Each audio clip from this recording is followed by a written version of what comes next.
Bruno Gröning, Bruno Gröning, c'est l'homme dont nous parlons, a toujours été présent dans ma vie. Et ce, parce que ma mère a elle-même été chez Bruno Gröning à l'époque en 1950.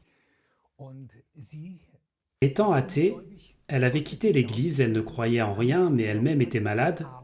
Mais cela n'était pas important. Elle est venue chez Bruno Gröning parce que son ami aveugle lui avait demandé « Peux-tu m'emmener ?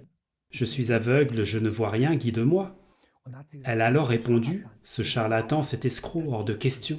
Il parle de Dieu et les gens guérissent, mensonge. Mais je t'accompagne, je veille sur toi. » C'est ainsi qu'à l'époque, elle est arrivée chez Bruno Gröning, et puis elle était là, assise pendant cette conférence et à regarder partout d'un air sceptique. Ici, tout lui aurait déjà semblé suspect, donc elle a pensé, que se passe-t-il ici ? Soudain, elle a senti quelque chose dans son corps et a pensé, suis-je branché à une prise ou que se passe-t-il ? Elle n'arrivait pas à classer cela. Et pendant la conférence, Bruno Gröning lui a demandé quelque chose. Il lui a demandé « Comment êtes-vous venu à Munich ?» Et elle a répondu « Eh bien, avec le train. » Puis il a fait un mouvement avec la main et a dit « Impossible, je ne peux pas !»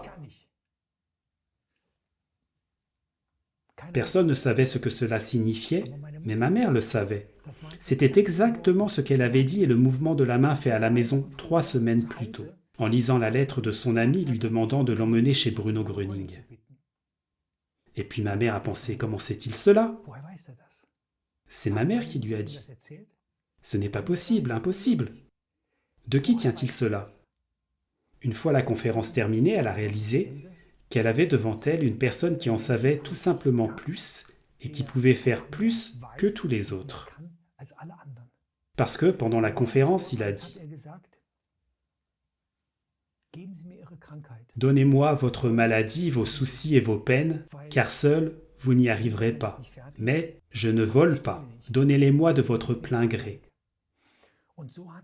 Et donc, après avoir réalisé qu'il en savait plus, elle a juste pensé « Oui, oui, d'accord, j'ai ces maladies et je veux m'en débarrasser. Mais comment puis-je lui donner tout ça ? Comment donner un foie malade, les sinusites, l'hypoglycémie ? Comment peut-on donner tout cela à quelqu'un ? Et elle savait que s'il continuait à parler, elle louperait le coche. Elle devait donc le faire maintenant. Et puis comme un enfant, elle a fait ça mentalement. Voilà, je te donne tout, prends-le, je n'en veux plus. Et aussi ma mère malade. La conférence était terminée, elle était totalement libérée de toutes les douleurs.